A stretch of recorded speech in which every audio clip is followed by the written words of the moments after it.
زخبركم تخاتلتي اماتي بكم يتصنحوا قدما يتحستو علتاو زينا سبورت حموس كلت حملة يسعد مكتالكم بأخبرتي عدن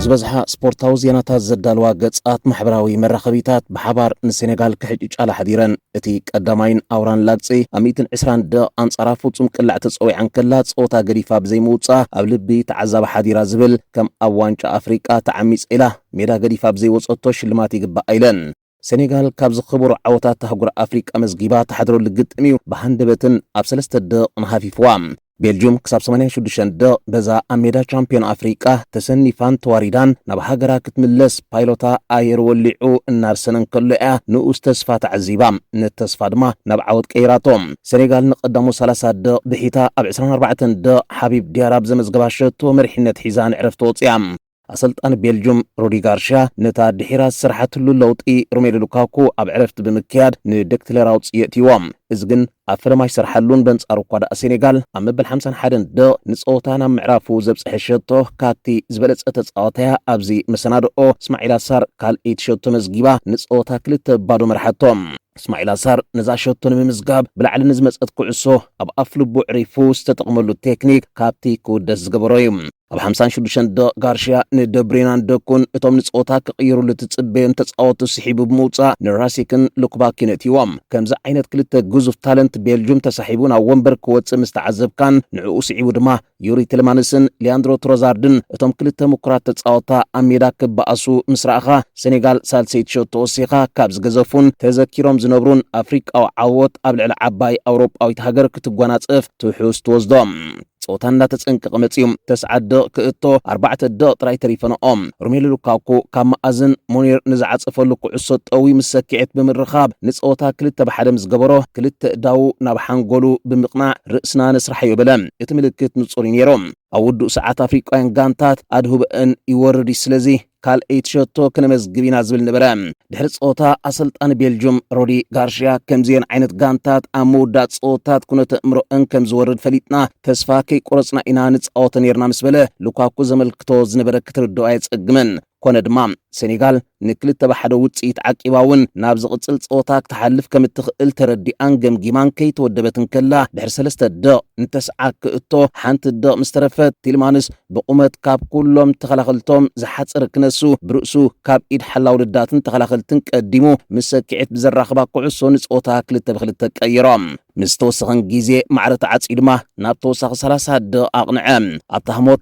افريقاون دغافي افريقاوያን ጋንታትን مستخون سلمنتاي زبل حتتات نرسخه من صرر كتحزون بقوع ملسي كدليلومن حسو امبال تودقم دوب افريقا بتسعن كلتن د شوتو تمزغيوا بكندا تسعيرام ايفري كوست ب 86 د هالاند زمزغبلا تغليفام كونغوون ب 86 د كين قصعي سنابيتوام ناي سينيغال دما درب شوتات اودو ساعات بلوكا كونتليمانسن ازغيغا مستفصمون نخت رمو غيزي نيروا نسالسا غيزي بحنت امنت عنقيفام صوتا 120 د تصغيعو نافصم قلع امرحي مستباهله لامين كامارا ابلداتو ابلعل تيلمانس فاول سريحو بفار ترايا نبيلجيوم فصم قلع توهيبام بتيلمانس كترم كلا صوتا 125 د بصح نبران تمزغيبا بيلجيوم ناب غزا تبغيسا زنبرت ناب زور 16 بنصارو سنغال زور 16 رغيص ازنبرت ناب غزا مغدي تلواويطن كابسيتل ستاديوم وصين رويكين نسعر ساندرلاند بعل خادو نسعرت حسويلكا دليخاتهم صيخا كبل دنصيون نحطو بحطو مليسون ديون دوبلين دما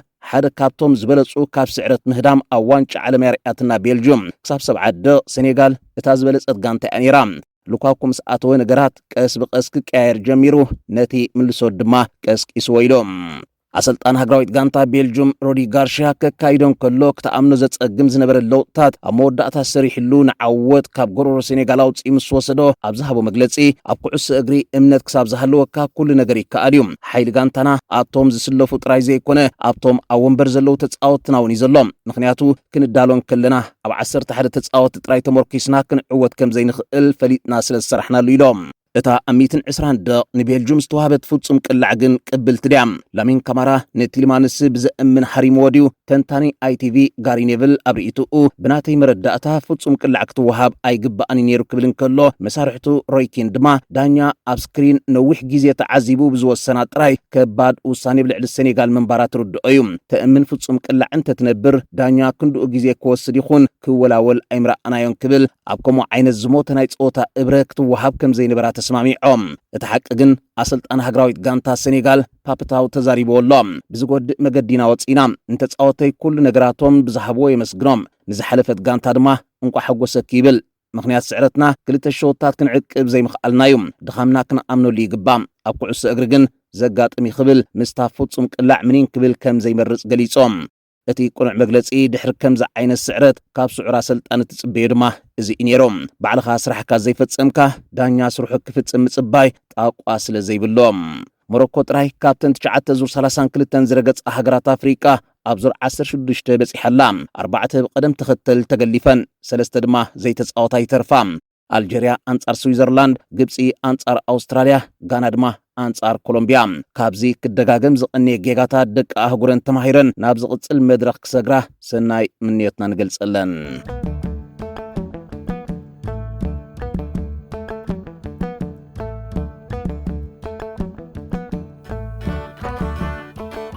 ፊፋ ንሰለስተ እንገታ ሃገራት ኣብ ዙር 16 ክዕቅበን ምኽኣሉ ኣብ ገጹ ዘርኤካ ፍሽኽታ ክህሉ እኳ እንተዘይኮነ ንሙድ ዋንጫ ዓለም ብዘለዎ ተባራዒ ባህሪ ሒዙ ንክቕጽል ብዝገብረሉ ግን ሓጎሱ ሰማይ ጠቀስ ምዃኑ የማትእን ካናዳን ሜክሲኮን ኣቐዲመን ድሕሪ ምሕላፈን ኣሜሪካ ድማ ናብ ሎሚ ኣብ ዘወግሕ ለይቲ አንጻር ቦዝኒያ ሄርዘጎቪና ገጢማ ብሸወታት ባለጉንን ቲልማንን 2-0 ተዓዊታ ስዒባተን ኣብ ዙር 16 አንጻር ቤልጅየም ናብ ተካይዶ ግጥም ሰጊራ ዕባይ አካዳሚ አርሰናል ኣብ ትሕቲ ዕድመን እንግሊዝ ተጻወተን ግን ከኣ ኣብ ኣሜሪካ ብዝተወለዶ ቦታ ሒዙ ክጻወተላ ንዝኽእል ሃገራዊት ጋንታ ኣሜሪካ ሓሪዩ 3 ሸወታት በፂሑ ዝርከብ ባለጉን ዕረፍቲ ኣብ ምእካሉ ድሕሪ ዝመዝገባ መሪሕነት ዘተሓዘቶም ሸቶ መበል 64 ደቂቕ እግሪ ተጻዋታይ ቦዝኒያ ማሃሮቪች ድሕሪ ምርጋጹ ብቪድዮ ተራእዩ ብቀይሕ ተባሪሩ ኣብ ሓደጋ ደርቢ ዋወፀ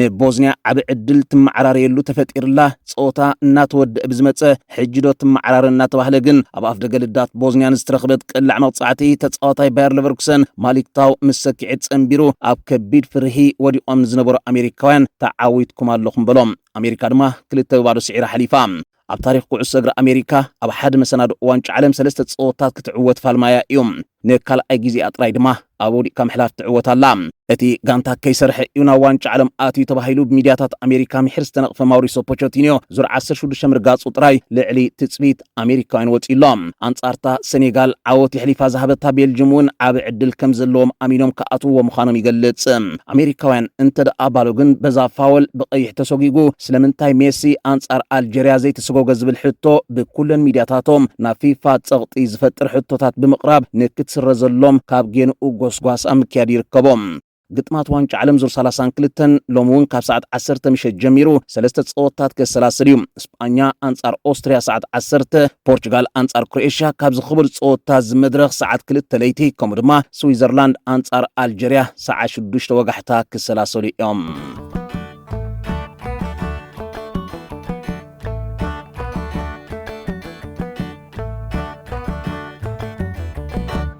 دقفت مانشستر يونايتد نتوم كلبهم تدليم كم زنبرت كجلص ودصنحو ساندرو تنالن ماتيس فرنانديزن توتنهام تدليم على كسمعن كلو ان لاغصو دحنغدفوا كم ارسنال نيزن هينكابن زمنطلتا اموت غيزه كاب افا كنحدغا اينا نابلو كوا زي دحر مقناي او وشت 24 ساعات توتنهام نخلتيوم 185 مليون باوند كفيلا كم زفرمتهم مستغلص كوركور كاب افان بسا عصمي كم مسراق يتباهيلا كاب كتجلص ودصنحت توتنهام تمليسا بزبلار استي تقيروم توتنهام دحريت غريفنا جن اتا نزاكرامات 300 مليون باوند اداليا لاكت بحال زقنيت مانشستر يونايتد انتاي يوريدوا معداغن مشاط انت تصاوت سينا اسقيطا تعزب زلا زبل حتو كملسالوم اوشت احد سمنو كوا كيتبلو اوشت حنت معلتي ان خلت تارجيت زغبرت له مكافلتي بتن لعلي ازلوا زي كونت بتا مبل 10 شوعات ترتا بريمير ليج حزاز ود توتنهام من طلم زلام مانشستر سيتي قد ميلان إلت أندرسون مزمن تلتان توسيخنا يدما 3 تارجيتا النار آيات من إلاتهم اللام 35 مليون باوند كاب أتلانتا كتفرموز ود أطلو ترايا كابتي 300 مليون باوند كالرباط والله استباهل باجت أبتغمو إلام ብልቃሕ ሰዲዳቶም ንዝነበረት ማርኮስ ራሽፎርድን አንድሬ ኦናናን ዝዕድገላ ስለድሰአነት ንኦናና መሊሳ ለቂሓቶን ራሽፎርድ ድማ ኣማራፂ ሲኢና ናብ መሳርዕ መሊሳ ከተጻውቶ ምስ ወኪሉ ትዘራርባላ ይበሃል ጀደን ሳንቾ ድማ ኮንትራቱን ላሚጹ ተፋኒዋ ኣሎ ካሲሜሮ ተሰናቢትዋ እዮም እጓርተ ብከቢድ ማህረምቲ ብርኪ ACL ዳርጋ ንዓመት ሙሉእ ዝህሉ ይመስልን እቲ ሓደ ሸይጣ ኣታዊ ረኺባትሉ ዘላ ተጻዋታይ ክትዕድጎን ከላ 72 ሚልዮን ፓውንድ ዝኸፈለትሉ ሕጂ ብፍርቅ ዋጉ ወሪዳ ናብ ናፖሊ 38 ሚልዮን ፓውንድ ዘፋንወቶ ራስሙስ ሆይሉንድ እዮም እንታይ ስለ ዘጋጠመ ምዕዳግን ምሻጥን ተጻወቲ ተዓንዚዛ ትዕዘብ ዘላ በዚ ትጓዓዞ ዘላ ዝያዳ ምምንጣል ከጋጥማ ምዃኑን ይግለጽ ቶተንሃም ዝያዳ ባጀት ሰሊዓን ክልቲኦም ፈርናንደዝን ቶናልን ከም ዝወሰደቶም መሰረጋገጸት ናብ ወዲ 22 ዓመት እንግሊዛዊ አካፋሊ በርማውዝ አሌክስ ስኮት ሰጊራላ ክበሃልን አርሰናል ድማ ነዚ ንሕጂ ብክለቡ ኣይሽየጥኒ ተባሂሉ ዘሎ ንተመክሮም ሳግራዊት ጋንታ እንግሊዝ ናብ ዋንጫ ዓለም ዝተጓዓዘ አካፋሊ ከም ዝኣተወቶን ምስ ወኪሉ ከም ዝተዘራረበትን ተገሊጾም ካብዙን ስሒባ ከም ዘላ ትእመን ማንቸስተር ዩናይትድ ካብቲ ማለት ሒዛ ናብቲ ካብ ዋንጫ ዓለም ሳግራዊት ጋንታ ጀርመን ብዝሕፍር መገዲ ዝተገለፈ አካፋል ዶርትሙንድ ፌሊክስ ንማቻያ ግዒዛ ትበሃል ሪያል ማድሪድ ንቹዋመኒ ትሸጦ ተኾይናውን ትከታተሉላ ሞሪኖ ከም ዓይነት ተጻዋታይ ክለቅቕ ፍጹም ዘይትጽበየና ኾነ ካብቶም በዛ ክራማት ብዝቀልጠፈ መሊሳቶም ናብ ቀዳሚት መዓልቲ ልምምድ ክትኣቱ ትጽበያ ዝነበርካ ጉዳያት ብፍላይ ከዓ ነዊሕ ዝሃወኻ ናይ ራሽፎርድ ኣብ ማዕልብኡ ከይብፅሓቶ ትተኣኻኽበሉ ግዜ ኣትይዋሎ ባርሴሎና ንመልቀቕ ዋጋ ራሽፎርድ 26 ሚልዮን ካብ ክትከፍል ናይ ጎርደን 70 ሚልዮን ክትዓምም ቀሊልዋ እቲ ተጻዋታይ ዝያዳ ብዛዕባ ደሞዝ እምበር ብዛዕባ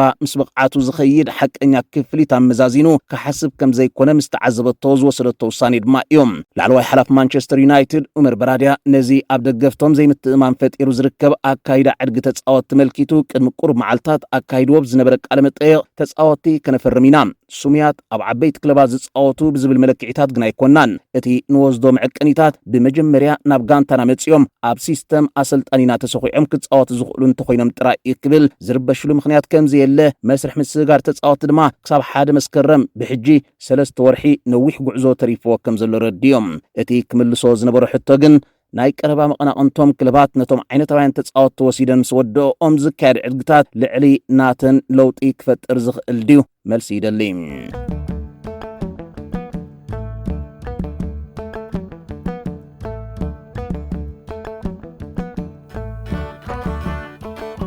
ኣብ መወዳእታ ተወሳኺ ዜና ኣሰልጣን ሃገራዊት ጋንታ ዲሞክራሲያዊት ሪፓብሊክ ኮንጎ ሰበስቲያን ደሳብረ ኣብ ሓንቲ ምሸት ክልተ ግዜ ልቡ ተሰይሩ ኣብ ከቢድ ሓዘን ዝወደቐ ሰብ ብምዃን ተዓዊተዮ ንዝበለ ፆታ ብክልተ ሸወታት ሃሪኬን ዙር 16 ርኢዩ ስኢንዎ ከይኣክል ኣብ ጋዜጣዊ መግለፂ እንከሎ ድማ ሞት ወላዲኡ ተረዲኡ ከቢድ ግዜ ኣብ ምሕላፍ ይርከብ ኣሎ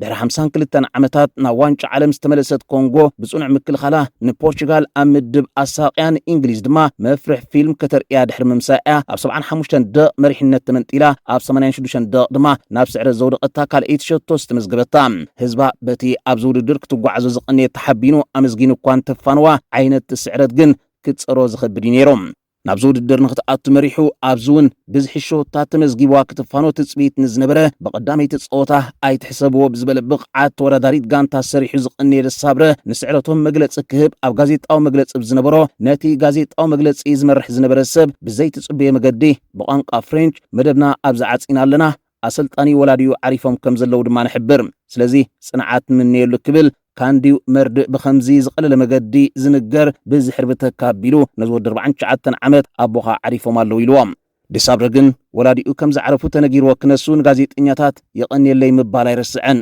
ብኽብረት ተፋኒዎም ድማ ከደም ንምክትታልኩም የመዝግን ኣብ ቀጻሊ ይራኽበና ሰሰና እዩ